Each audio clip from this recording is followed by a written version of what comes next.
wahdina ila siratal mustaqim. Amin. Walhamdulillahi rabbil alamin. Para orang tua kami yang sangat kami hormati dan kami muliakan, ketua beserta segenap pengurus dan muhajirin beserta seluruh jamaah yang tidak bisa kami sebutkan satu persatu, senantiasa doa kami panjatkan semoga kita semua menjadi ahli surga bersama Nabi Muhammad sallallahu alaihi wasallam. Amin ya rabbal alamin. Bapak Ibu, apa kabar seluruh ini? Sehatnya semua? Sehat. Udah rame kita. Pas selesai kerja pagi subuh sudah sepi lagi balik. Banyak yang tidur lagi nampaknya. Ya Bapak Ibu, ini bahaya ini. Jangan sampai habis subuh itu tidur. Usahakan sampai terbit matahari dulu. Kalau tidak tertahan lagi. Ini jebakan Batman ini. Setan itu sukanya dia begitu supaya nanti Bapak Ibu baru kemudian gampang dia menggoda. Karena manusia ini asal dia habis subuh langsung tidur, maka kalau dalam kesehatannya fisik dia itu nanti akan melemah. Karena saatnya matahari terbit, dulu belajar kita waktu SD Bapak Ibu, itu cahaya matahari pagi itu vitamin apa namanya? Vitamin C atau D atau E? Bapak Ibu tadi baru vitamin D. Maka kita berjemur itu Bapak Ibu sehat. Maka kalau nanti Bapak Ibu kebiasaannya habis subuh tidur, yang pertama dari segi kesehatannya badan kita ini gampang lemah karena peredaran darah tak lancar, kurang vitamin D. Kalau dari ilmu agamanya, dia tak mendapatkan doa yang disampaikan Nabi, Allahumma barik li ummati fi bukuriha. Ya Allah, berikan keberkahan pada umatku waktu paginya. Nya itu sampai kapan Pak Ustaz? Cepat bangunnya sampai dia sambut kedatangan paginya. Nya itu terbit matahari tadi lah Bapak Ibu. Sebisa mungkin jangan tidur, itu intinya. Tapi mantuk kali Pak Ustaz, daripada mantuk tinggi Bapak Ibu jalan kaki keliling 35. Mantuk kali Pak Ustaz, ambil campur Bapak di rumah, banyak yang bisa dilakukan. Intinya jangan tidur. Kapan baru tidur Pak Ustaz? Datang lagi mulai goyang Bapak tengok, tunggu matahari terbit. Setelah dia terbit, kemudian Bapak Ibu datang lagi mungkin capek, maka tidurkanlah dia sebentar. Nanti setengah jam sudah puas biasanya. Jadi Bapak Ibu jangan tidur pagi ya, habis subuh jangan tidur. Bahaya ini bisa merusak kesehatan kita, apalagi yang sudah tua. Bapak Ibu yang dimuliakan Allah, bagaimana keadaan Ramadan kita? Sampai hari ini sudah hari ke-4, nanti malam sudah malam ke-5. Menurut ibu-ibu, terasa cepat atau lambat? Cepat ya Bu? Tak yakin saya. Ibu-ibu cemana? Cepat atau lambat? Ada yang cepat, ada yang lambat. Bapak nak bertanya, jangan ada dusta di antara kita. Perasaan Bapak sampai hari ini Pak Ramadan itu terasa cepat atau lambat tadi? Cepat ya Pak? Cepat. Saya pribadi Bapak Ibu mengalami cepat kali. Kalau Bapak Ibu pikir dari tahun ke tahun, tidak pernah Ramadan itu sama momen yang kita lewati. Membuktikan kita ini setiap tahunnya bertambah tua.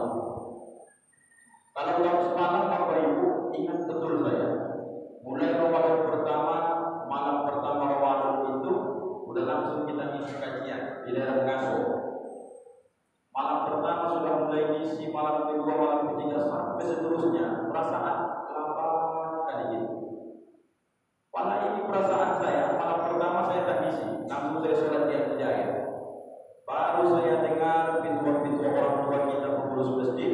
Tadi malam saya udah malam ke-4 mengisi di sini. Rupanya udah 4 malam itu saya bilang. Artinya Bapak Ibu, jangan lagi bermain-main kita dalam hidup ini.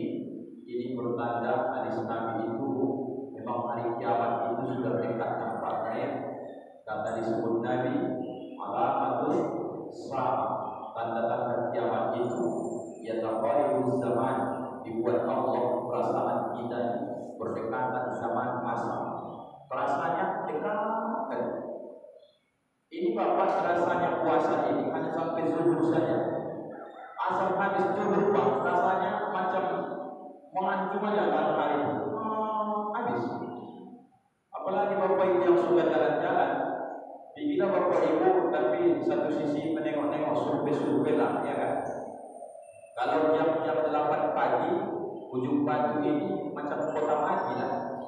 Aku pernah tinggal di Jenderal Sudirman itu, nah ada pakai orang lewat satu-satu cuma. Kalau ada pun gempa, mungkin tak tahu orang ujung Batu ini kalau jam 8 pagi sepi kali Pak. Tak ada kambing yang lalu-lalang di jalan. Manusianya tak ada, ayam pun tak ada Bapak Ibu, ikut semua. Yang paling banyak belakang rumah kita itu Bapak Ibu anjing. Karena saudara kita di situ banyak melihara itu pun saja tak ada. Ramadan kita ada. Memang dapat rahmat semua begitu Bapak Ibu. Dan ada yang keluar, diam sepi. Jam 11 mulai naik dia. Tengoklah Bapak Ibu orang jam 11 keadaan yang berpuasa itu. Berdiam semua, ya betul tak? Jam 11 pagi itu berdiam aja. Di rumah tu pun nonton pun tak pernah cakapan lagi, sebelumnya aja. Jam 12 mulailah peraja. Saya as-salatu wassalamu alaihi ke Masjid Al-Hidayah Pak, karena dia ber-AC. Alhamdulillah Bapak. Sekarang luar biasa kalau berlanggar kita hampir di tiap tengah itu ada bagian kita lagi sekarang Ramadan ini membunuh jamaah termasuk dia Hidayah dibunuh orang karena masjidnya ber-AC. Numpang tidur pun jadilah kalau itu cek Bapak Ibu banyak terkapar di situ jamaah itu, tapi intinya mau dia masuk masjid syukurlah, bangga kita Bapak Ibu. Jadi begitu nanti kita sholat subuh tergeletak lagi macam mayat bergentayangan di situ. Asarnya kita datang lagi nanti ke bawah, ada mukanya pucat, ada yang bercakap pintu. Itulah model sebelumnya saja. Yang paling ekstrim itu asal dicakapin mengamuk, asal ngomong sedikit mengamuk, salah ngomong kawan sedikit mengamuk. Allah Akbar, ini kawan diparahkan dengan modelnya ini. Di jam 1:30 itu Bapak Ibu, ini yang sering kita kaji dalam masalah membatalkan pahala. Usahakanlah kalau kita orang ujung Batu, tidak usah pada ikut lagi kesana kemari cari bukaan gitu ya. Udah ada di handphone kita sekarang online saja. Tunggu saja di rumah. Aku bosan harus jalan-jalan sore karena dari dulu kebiasaan di arah terminal sana saja. Di kilo 5 sana, jarak sepi. Kalau Bapak Ibu ke arah dari Pematang TV sampai nanti ke Kelurahan, terutama di daerah LKA kita Pak Heru, Allah Bapak, macetnya minta ampun. Takutnya Bapak Ibu tak bisa menahan pandangan. Setengah 6 lagi menjelang puasa itu buka. Habis pahala puasa itu gara-gara kita mohon maaf memandang aurat orang lain. Yang antri itu bukan orang kita saja Bapak Ibu. Saudara kita orang non-muslim itu banyak antri. Bagi mereka itu bintis bukan aurat. Bagi awak udah goyang-goyang depan awak. Maka usahakan Bapak kalau saya benar-benar rumah kalau sore berbahaya kali Pak. Kau tahu Ustaz, aku kan pernah tinggal di pinggir jalan, aku tahu lah musik itu. Bukan karena aku tengok-tengok, nampak musik, dengan orang dan segala macam. Jangan ya. Yang paling sedih kita menengok orang puasa ini, asal sudah sore hari, cakap pun tidak ada, mukanya macam jenazah, kemudian nanti mohon maaf Bapak Ibu, hingga pembelaan di mukanya, tak bisa diusirnya lagi, macam mau mati aja. Perasaan dia puasa ini menyiksa sekali, hingga pembelaan di wajahnya itu, lalat ya katanya, biar aja rezekinya itu kata dia. Apa ya kata dia, tak usah kata dia, lemas saja. Bukan karena penyakit, bukan karena tua, memang dia salah teknis puasanya, di situ saja itu. Maka waktulah ada kajian-kajian subuh ini, tiap-tiap malam Ramadan pun ada. Setiap ustaz ini Bapak Ibu yang mengisi di Al-Muhajirin ini dan masjid-masjid yang lain, suratnya sudah kami berikan ke pengurus. Lembaran pertama itu jadwal nomor 1 sampai 16. Jadwal lembaran kedua 16 sampai 37. Masjid Al-Muhajirin sudah masuk di dalamnya. Lembaran ketiga itu saya buat lampirannya, judul-judul tausiah Ramadan malam 1 sampai malam ke-29. Siapa Bapak yang jadi protokol setiap malam tarawih, tolong Pak dibacakan judulnya. Itu kan kesepakatan kami itu. Pamannya malam kelima ini penceramahnya Ustaz Joni Rambuti SKF dengan judul keutamaan membaca Al-Quran. Dibacakan Pak. Gak mau Ustaznya ngikut Pak Ustaz, karena ada rekamannya, video dikirim sama saya. Nanti kami suruh satu zakarah lagi. Saya tegur itu. Kenapa Ustaz kemarin di Muhajirin tak mengikuti jadwal yang sudah ditetapkan judulnya? Nanti berbagai macam alasan. Kalau Ustaz itu tak mau belajar, Ustaz itu tak mau baca buku, itu ruginya untuk dirinya sendiri. Pasti dia akan suatu masa ditinggalkan oleh jamaah. Karena sekarang Bapak Ibu tak bisa baca-baca Ustaz ini lagi. Ini rekaman di kemana-mana di Bapak Ibu. Kalau sampai di Bagus Salam itu juga disampaikan, di Muhajirin itu disampaikan, jamaah itu geleng-geleng kepala dia. Aku pun kalau macam itu bisa menjadi Ustaz kata dia. Jadi Ustaz kita semua besok siapa jamaahnya lagi? Maka kita pasti Ustaz kita ini bukan untuk apa-apa Bapak Ibu. Tolong Pak ya, siapa yang jadi protokol malam-malam Ramadan sampai malam ke-29, asal Ustaznya dari IKMI, tolong Pak dibacakan judulnya. Karena kita terus muzakarah Ustaz-Ustaz, baru kemudian tujuannya meningkatkan ilmu jamaah kita ini. Untuknya sama Bapak Ibu. Kalau kami inginnya satu saja judul kami dari 1 Ramadan sampai 29 Ramadan. Syarat dan rukun puasa, itu saja judulnya. Tenangkan 1 Ramadan ini. Tapi Bapak Ibu rugi. Makanya bacakan besok. Bapak Ibu, kita mulai bagaimana kesunahan ada 2 yang kita kaji subuh ini. Yang pertama, sunnah dia dalam menyegerakan berbuka, dan sunnah dia memperlambat atau mengakhirkan sahur. Itulah judulnya subuh ini dulu ya, supaya sukses puasanya. Karena saya khawatir nanti menjalani puasa ini tersiksa Bapak Ibu. Asal tersiksa Bapak Ibu dalam ibadah itu, padahal ini sunnah Nabi, pasti ada yang tak beres dalam melakukannya, pasti melenceng dari yang diajarkan Rasulullah. Pasti itu Bapak Ibu. Sholat subuh ini tadi Ustaz kok 3 rakaat Ustaz buat, bukan 3 rakaat itu. Yang baru-baru sholat subuh pagi anak-anak muda tadi, jangan-jangan sudah dibisikkannya di belakang. Ustaz Rambuti ini sesat nih kata dia. Masa 3 rakaat sholat subuh kata dia? Bukan sesat, kau yang jarang datang sholat subuh, itu masalahnya. Cuman masalahnya ini terjadi hanya di sunnahnya subuh Jumat saja.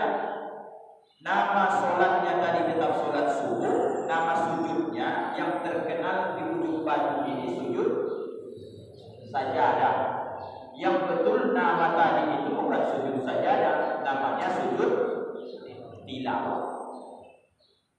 15 dalam Quran itu Bapak Ibu asal bertemu kalimat ini dalam sholat atau di luar sholat sunnah. Sekali lagi sunnah, hukumnya kita sujud. Lagi tadarus anak-anak kita di besok, di mana kami tahu Pak Ustaz yang 15 tempat ini sunnah hukumnya sujud tilawah.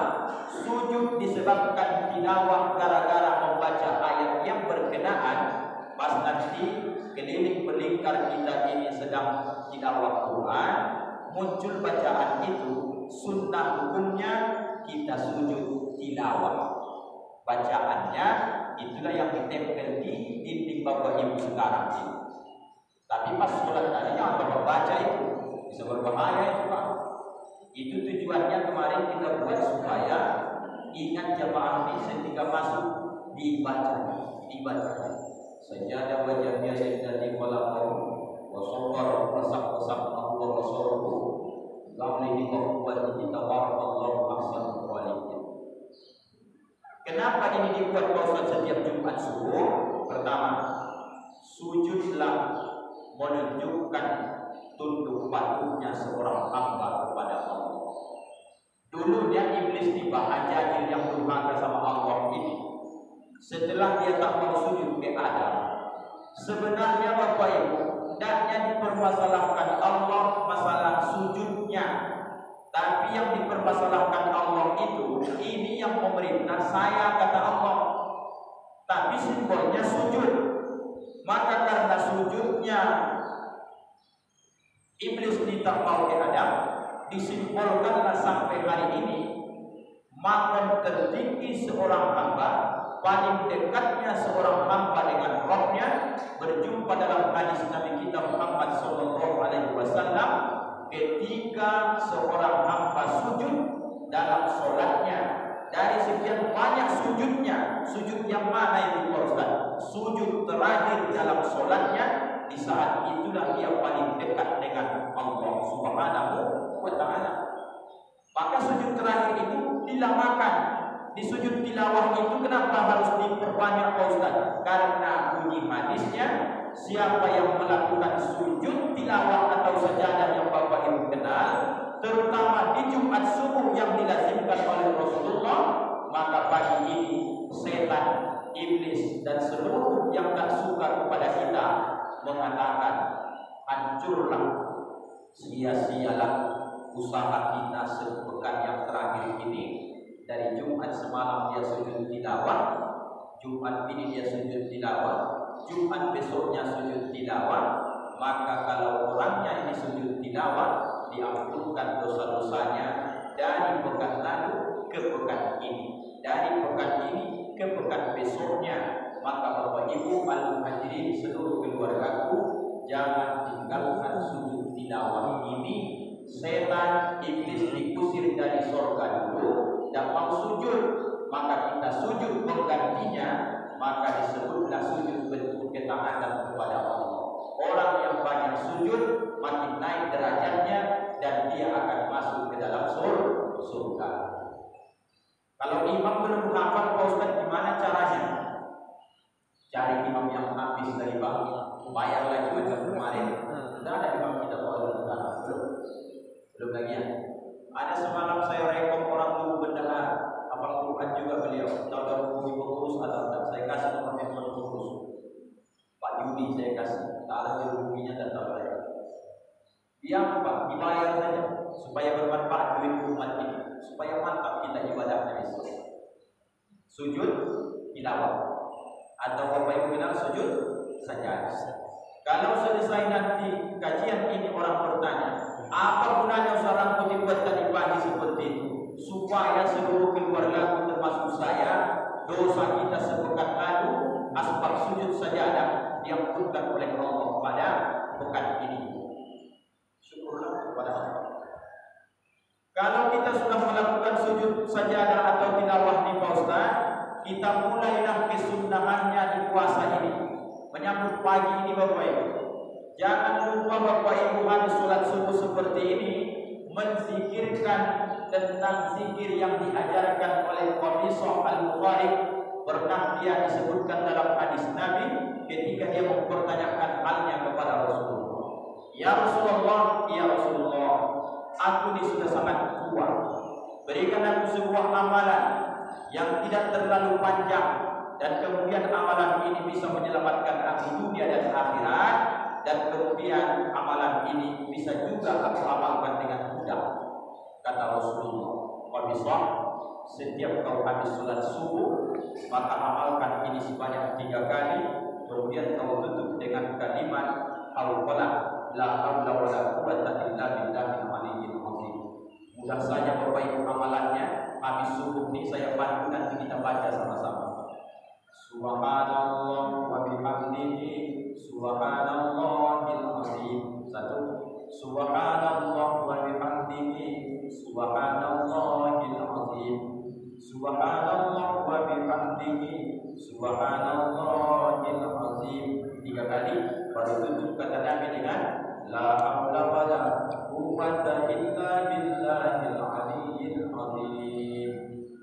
kan itu kita baca dulu sama-sama ya. Nanti saya kasih apa manfaatnya zikir ini. Subhanallah wa bihamdihi subhanallahil azim.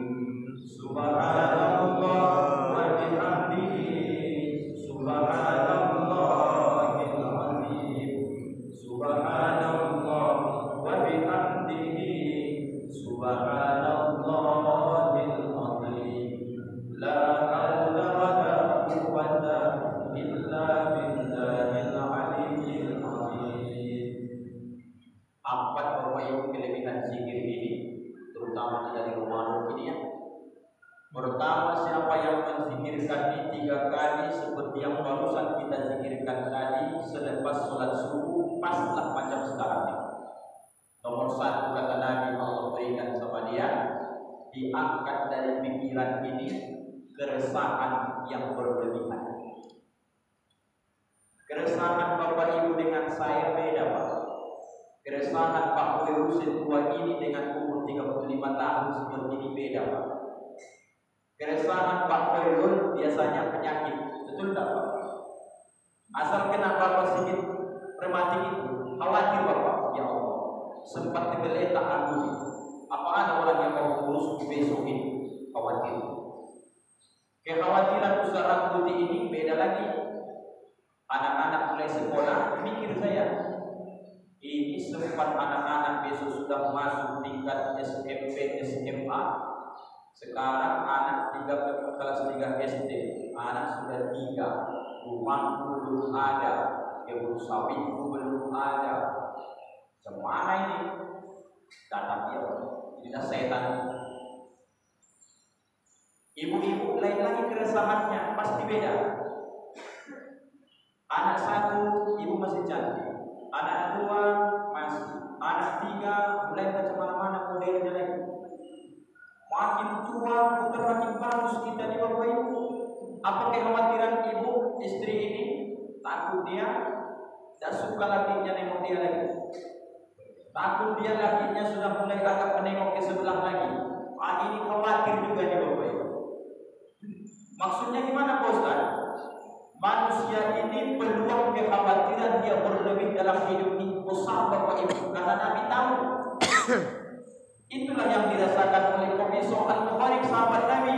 Aku resah ya Rasulullah, aku takut di hari tua ini ya Allah. Kasih amalan yang singkat pendek tapi bisa mengangkat stres, bisa mengangkatkan kerisauan yang berlebihan. Ini yang hadir ini tak ada yang tak punya masalah nih Bapak Ibu, termasuk penceramah ini. Tak ada kita yang tak punya masalah Bapak Ibu. Bedanya judul masalahnya saja yang beda-beda, tapi zikirnya sama.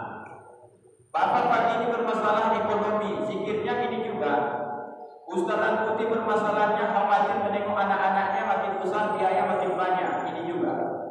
Bapak-bapak khawatir tentang masalah penyakit, zikirnya ini juga. Apapun masalahnya, zikirkan ini Pak, supaya Allah tuangkan ke dalam akal pikiran ketenangan. Karena itu mahal. Lawan kata ketenangan itu keresahan. Mana bukti orang resah Pak Ustaz? Dan pernah dia bisa menikmati yang dia dapat. Orang resah Pak. Pernah Bapak Ibu jumpa dengan orang yang sudah banyak harta, tapi tidak pernah dia tenang. Asal ngomong keluar ucapannya selalu mengeluh saja. Rasa-rasanya dialah yang paling susah, paling sulit dalam dunia ini. Tapi kalau kita nampak secara kasat mata, senang dia. Tapi asal ngomong kita sama dia 2 menit, 3 menit Pak, selalu kalau tidak penyakitnya dia ceritakan kesulitannya. Tidak ada syukur muncul dari lisan karena diambil Allah berkah. Yang muncul dalam pikiran ini selalu resah, takut. Ini berbahaya nih Pak. Jawabnya zikirkan yang tadi yang barusan disampaikan. 1. Allah cabut darinya keresahan yang berlebihan di hari tuanya. Sekarang inilah Bapak zikirkan. Yang kedua Bapak Ibu, Allah kata Rasulullah akan mengangkatkan darinya sebuah penyakit yang disebut dengan penyakit zuzam atau waras. Penyakit zuzam atau waras ini Pak Ibu macam penyakit gula lain. Menular dia, kalau zaman dulu macam sopak, belang-belang dia. Tapi Tapi sekarang ini yang paling gampang dicontohkan penyakit ini, penyakit paus itu ke gula supaya gampang diingat. Kenapa Anda Ustaz contohkan ke penyakit jantung koroner atau rematik dan asam urat? Karena Bapak Ibu, rata-rata kita di hari tua, kalau dia sudah kena gula, kalau jantung lagi sedang posisi enak bernapas, bisa kita aktivitas. Sedang tidak bengkak asam urat, bisa kita aktivitas. Tapi kalau sudah kena nanti diabetes meletus yang Bapak kenal dengan penyakit gula, itu Bapak asal sudah lebih dari 300, jangan coba-coba lagi. Tak peduli aku penyakit ini Ustaz, makan nasi uduk juga malam. Begitu naik dia sekali Pak, kata dia di atas, sudahlah.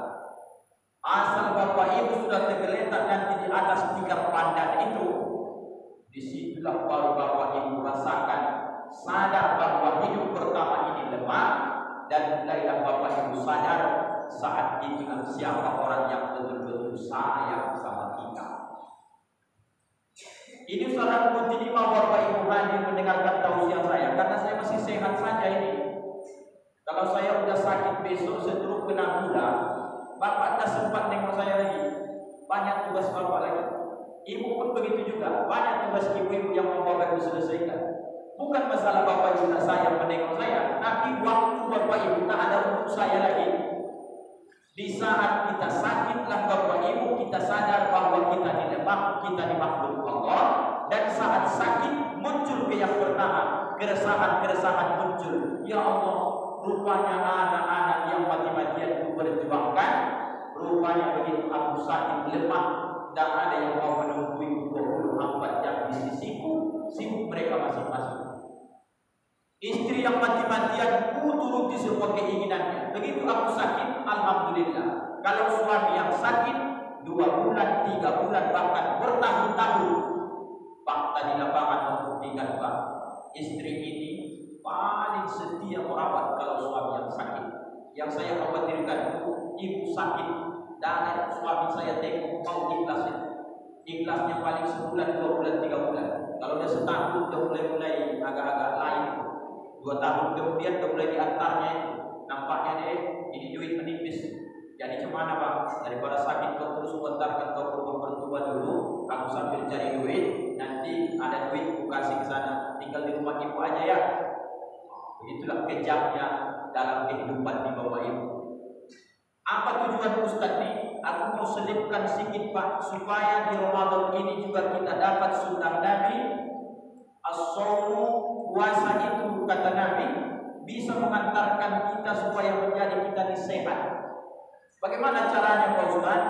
Usahakan Bapak Ibu dalam berbuka puasa dan sahur ketika puasa, jangan tinggalkan kata Zainul Akbar memakan semangka dengan kurma. Bapak Ibu makan kata semangka banyak di pasar. Cuma ada yang gratis, itu masalah. Cuma dibeli dia. Semangka murahnya sekarang 5.000 sekilo. Dan mau beli yang besar itu, beli satu apa saja. 5.000 ada, 10.000 ada. Yang paling dekat mana Pak Ustaz? Di dekat Mesjid Raya Al-Ihsan. Banyak pinggir jalan. Beli sedikit, belah dia. Kalau Bapak tak mau berulang-ulang pakai di kulkas, kata enak dia kan, karena seharian. Beli sedikit saja. Mau buka puasa dengan satu, rupanya itu kata Dr. Zainul Akbar tua. Larutkan dalam kurma dengan semangka itu. Di situ kau bisa mengikat. Kita terasa satu harian puasa itu terasa nyaman, tenang. Perut kita ini pun tak terasa kenyang kali. Tak terasa pula terlalu kosong. Kalau kosong angin masuk. Kalau kenyang ya sesak nafas. Kan serba salah juga. Maka Bapak Ibu tetapnya makan nasi, makan lauk segala macam. Tapi jangan tinggalkan itu di awal atau di akhir puasa. Di akhir Pak.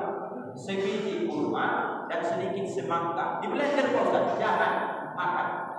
Di kanan semangka, di kiri kurmanya pegang. Makan sekali diambil lagi makan. Punya. Begitu Pak. Kalau Bapak tak ada semangka datang ke rumah nanti. Bukan Bapak sikit. Aku sediakan semangka dengan kurma. Tidak usah muluk-muluk lagi buka-buka puasa.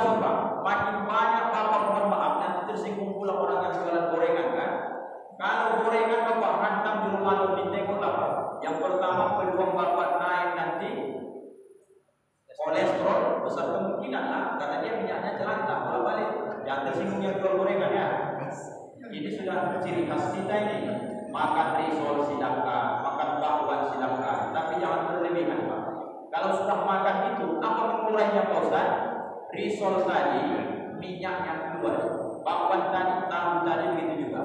Langsung bapak tutup makanan itu dengan kurma satu, semangka sedikit saja, 3 kunyah saja jadilah. Penting larut dia, tak mengikat dia.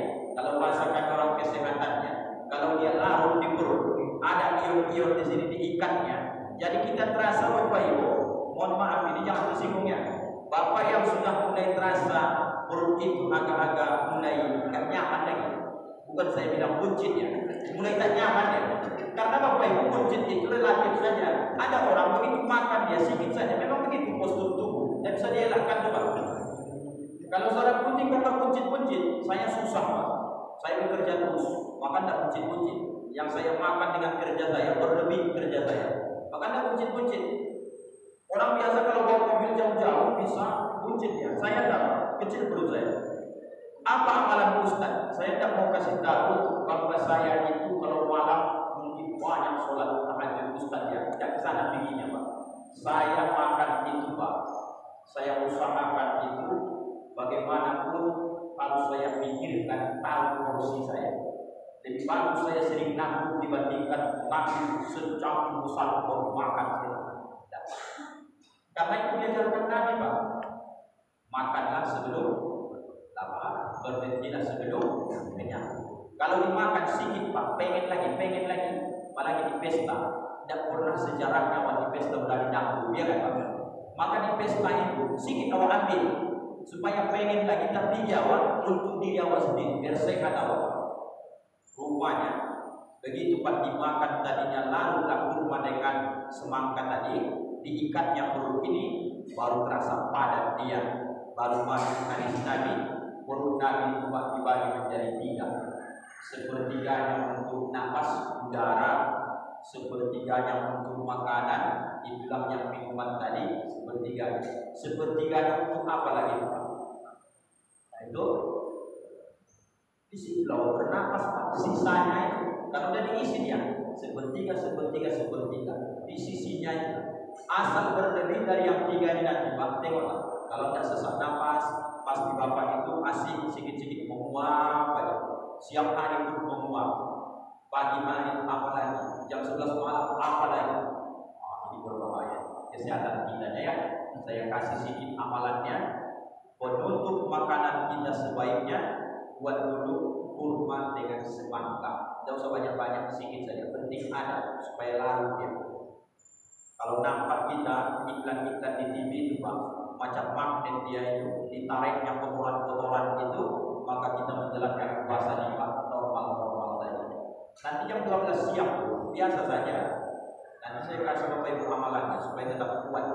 Saking kuatnya, ragu orang menengok kita. Jangan puasa kawan ini. Tapi belum ada amalannya Pak. Tidak mungkinlah Nabi itu berperang di bulan Ramadan dan kemudian sedang puasa bisa menang Pak. Logikanya, awak jangankan berperang Pak, menengok ayam saja masuk ke rumah, pasti awak suruh anak awak, nah kau usir dulu ayam itu. Padahal awak duduk di samping ayam itu lewat. Saking lemasnya Pak, tidak tahu, jangan kau masuk dulu rumah ini. Masuk juga ayam ini. Nah, usir ayam itu dulu. Ayam lah kata anak itu. Aku tak bisa berdiri lagi. Kebanyakan dikurasa nih kata dia. Baru jam 11 pagi. Maksudnya gimana nih Bos? Nabi berperang saat puasa. Awak mengusir ayam pun tak mampu. Di mana letak salahnya? Pasti ada yang salah. Pasti ada yang salah itu.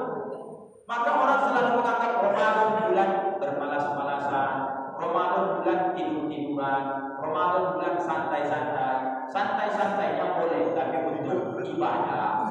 Bukan kerja keras bulan di Ramadan ini, bukan itu. Santai untuk ibadah. Begitu dia. Di 2 bayat. Kalau kau amalkan zikir ini tadi, maka ketika kamu sedang dilanda suatu penyakit, tidak Nomor satu tadi, stresmu akan Allah angkat, kecurigaan untuk kerisauan angkat, maka ini penyakit timbul akan dijauhkan oleh Allah. Penyakit yang menakutkan. Yang ketiga, manfaat zikir ini diangkat Allah dari kita disebut dengan penyakit kebutaan. Mata kita.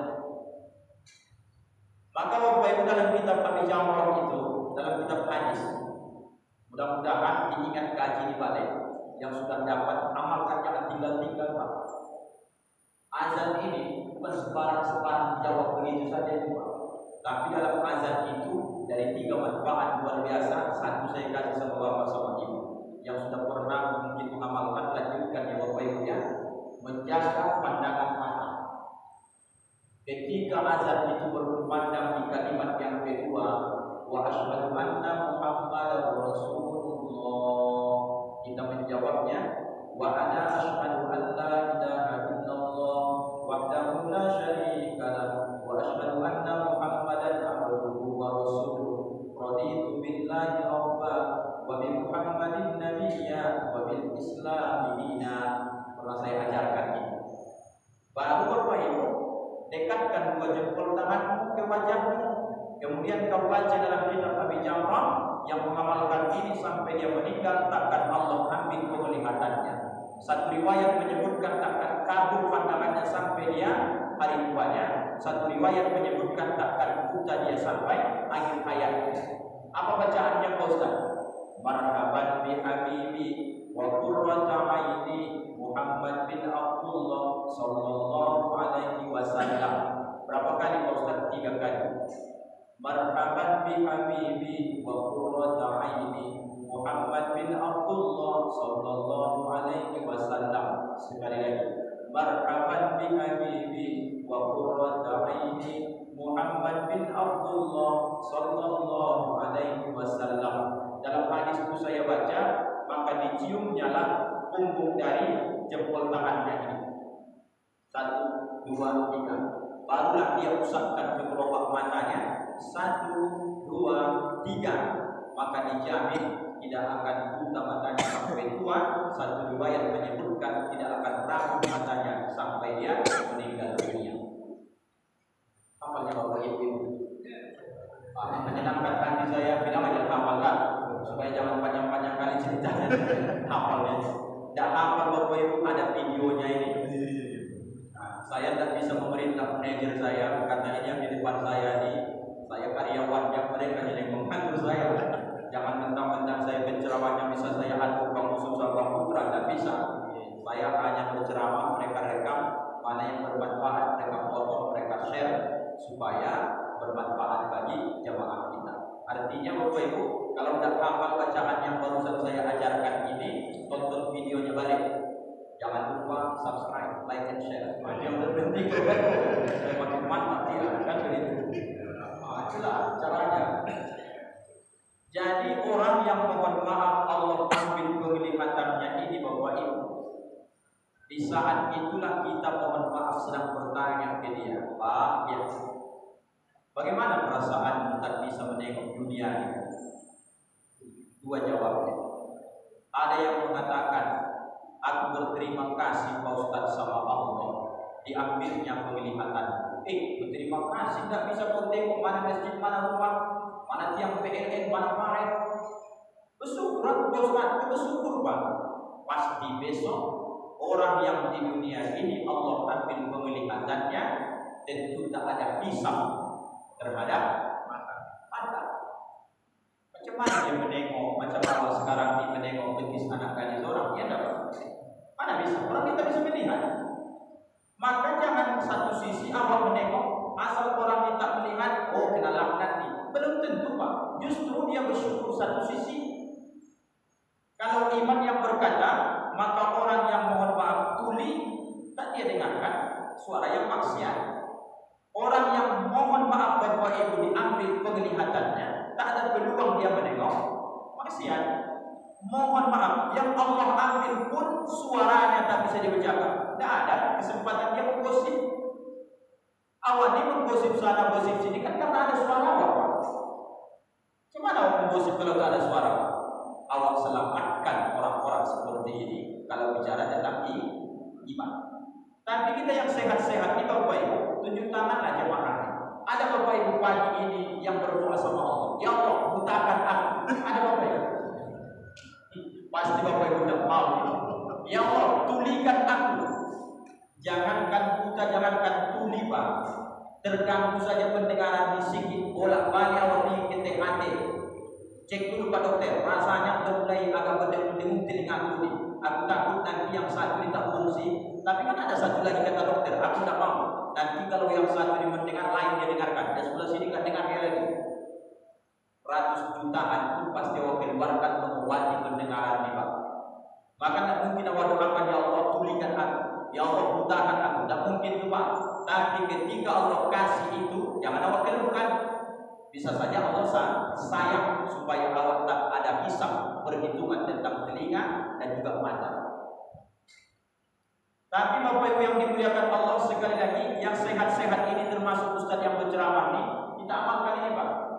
Sampai aku meninggal ya Allah, tolong jangan ambil pengenimatanku, karena aku ingin melihat keindahan alam jagat raya, karena menengok alam jagat raya bisa menambah iman. Nengok gunung, alhamdulillah, subhanallah, itu Pak. Menengok danau Toba itu, masya Allah, luar biasa lah, bagusnya itu.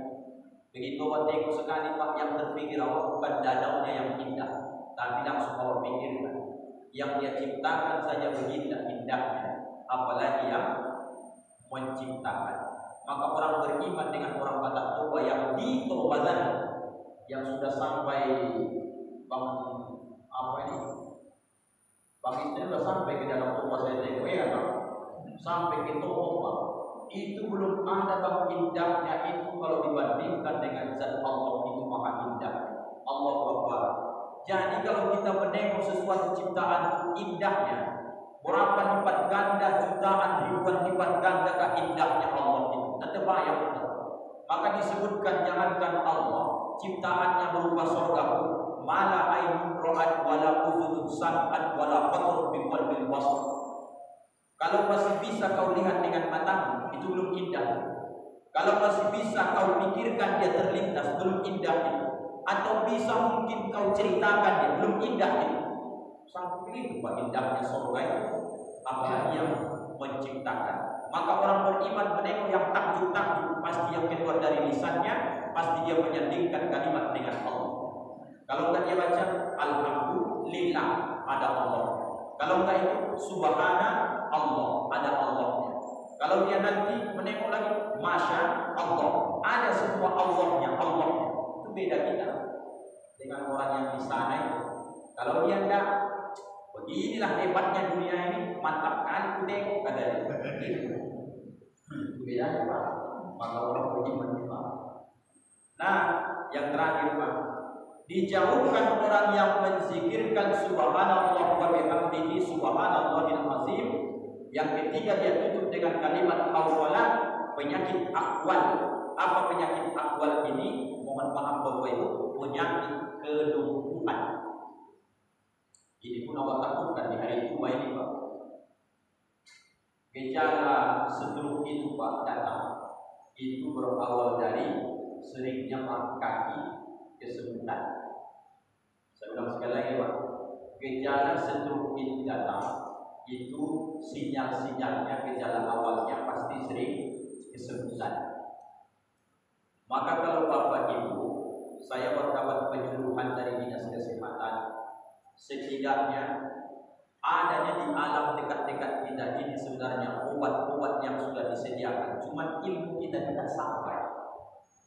Saya kasih Bapak Ibu satu yang mudah kan, tidak dapat yang satu ini saya kasih satu lagi. Apa itu Pak Ustaz? Rupanya supaya kita terjaga dari penyakit stroke Pak, termasuk stroke itu membuat kita lumpuh pastinya kan. Maka Bapak Ibu kenal nggak dengan belimbing besi? Apa bahasa Indonesia? Belimbing besi. Kalau kita nyai asam, ada itu Pak. Apa bahasa Indonesia itu?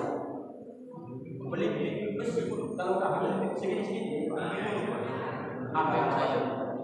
Belimbing bulu. Itulah. Berarti kalau nyayur kita ibu-ibu nyayur asam, pasti ikut dia. Kalau nggak ada di Jumlah Timur di pokoknya, dia asal betul sekali sampai hampir ke akar Pak, ribu dia. Aku nggak tahu bahasa Indonesianya, awak bukan orang Indonesia kan? Masa nggak tahu bahasa Indonesia? Kalau di kami di Medan itu namanya belimbing besi, karena dia macam linggis, cuman pendek saja. Maka besi dia.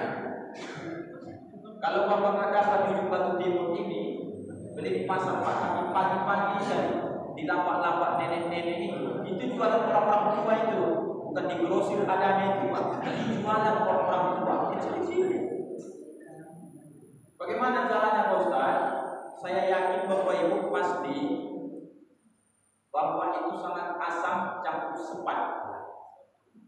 Sekali sepekan Bapak Ibu usahakan makan itu, kata dari penyuluhan dinas kesehatan itu, bahwa itu bisa mengurangi dan bahkan menjamin bahasa Tuhan ya bayang, tapi bisa mengurangi bahkan bisa meyakini orang yang mengkonsumsi sekali sepekan saja belimbing besi yang saya sebut tadi, satu saja. Jangan Bapak Ibu masak, direbus, digulai, jangan makan mentah, satu saja. Aku dari kecil dulu sering makan buah pakai garam, ini jangan pakai garam lagi, makan sedikit.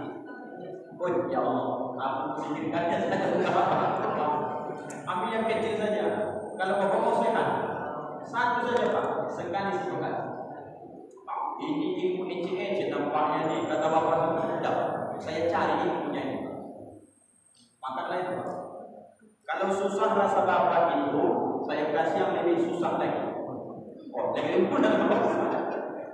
Mana tahu di sini, ini kan masih banyak tanah kosong nih Pak.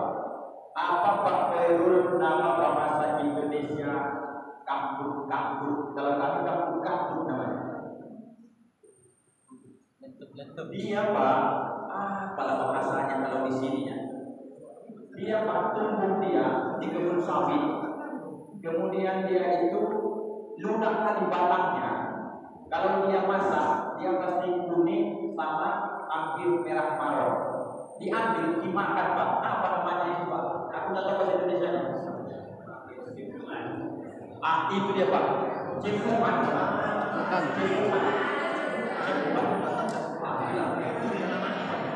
Cepuan ya Pak. Masih ada di sini. Masih ada Pak.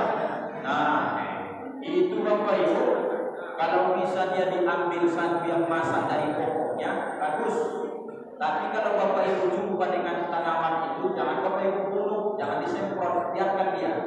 Rupanya Pak, buah dari cipuan itu yang sudah menguning atau yang sudah sampai terbuka kulitnya, dia kalau sudah masak tadi itu bukan dia Pak.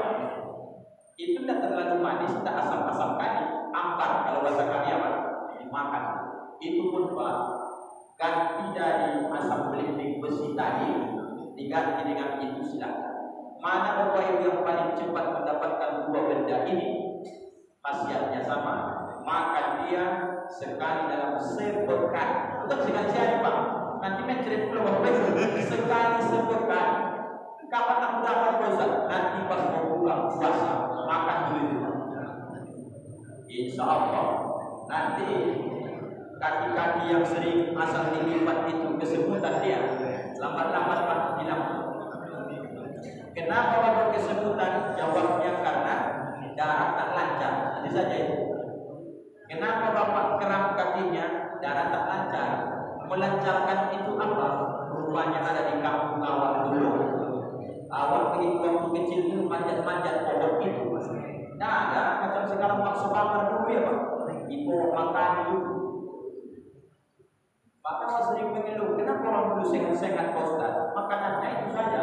Makannya dia tak tahu ilmu ini. Awal ilmunya tahu, barangnya tak ada lagi. Cari di kelurahan dan jumpa-jumpa Pak. Cari juga daun apa tadi, buah jumpuan juga jumpa-jumpa Pak. Kelurahan dan perumahan semua. Nah ada lagi. Di sini kalau ada Pak, alhamdulillah ambil makan. Sekali sepekan. Direbus, digulai Pak Ustaz, jangan mentah. Masih ada lumpurnya Pak Ustaz, cucilah. Jangan sudah ada lumpurnya di situ dimakan juga. Cuci, habis cuci makan. Sekali Pak sepekan. Kenapa ini tadi Pak Ustaz manfaatnya? Menghindarkan penyakit lumpuh tentang ilmu medis.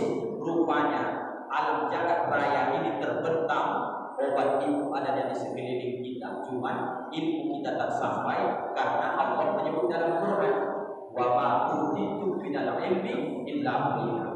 Tak kami berikan kepada manusia itu ilmu kecuali sedikit saja.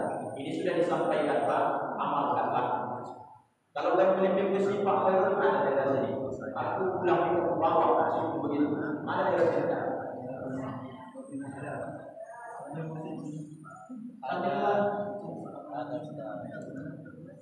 Oh yang di apa kelurahan? Lakukan tiba. Oh iya iya. Bisa lakukan sana kan? Filipin kawan. Bapak Ibu ya, 4 ini dulu ya kita amalkan supaya terhindar dari stres berlebih kurang Ramadan. Awak kasih amalan yang paling mudah. Kapan jadwalnya tausiah subuh nanti di sini, baru awak kasih Bapak Ibu hafalan untuk menyelamatkan bagian akhirat kita. Kalau itu mungkin saya kasih sekarang, karena jam sekarang ini sudah dengan lebih. Ini karena jamnya jam-jam kita santai-santai, maka saya mau ceramah seperti ini. Bapak Ibu, ini saja dulu ya. Baik dari makan sabunnya ditata dengan baik, dan saya kasih tadi makanannya kurma dengan semangka. Buka puasanya juga tutup dengan itu, kurma dengan semangka. Larut amalannya tadi habis subuh jangan tinggalkan. Subhanallah wa bihamdihi subhanallah. Yang ketiga tutup dengan la buat dan terpelihara dari kebutaan. Itu yang berusaha Bapak Ibu ya. Maafkan saja lagi untuk videonya nanti, bacaannya sudah saya kasih tadi. Marhaban bi habibi wa qurratu aini Muhammad bin Abdullah sallallahu alaihi wasallam. Terima kasih Bapak Ibu, keluarga semua atas penghormatan dan kesempatan ini. Pastilah dalam penyampaian ini banyak salah hilang, tolong Ustaz dimaafkan dunia dan akhirat. Maaf Bapak Ibu. Alhamdulillah rabbil alamin. Kita tutup dengan doa kafaratul majelis. Subhanallah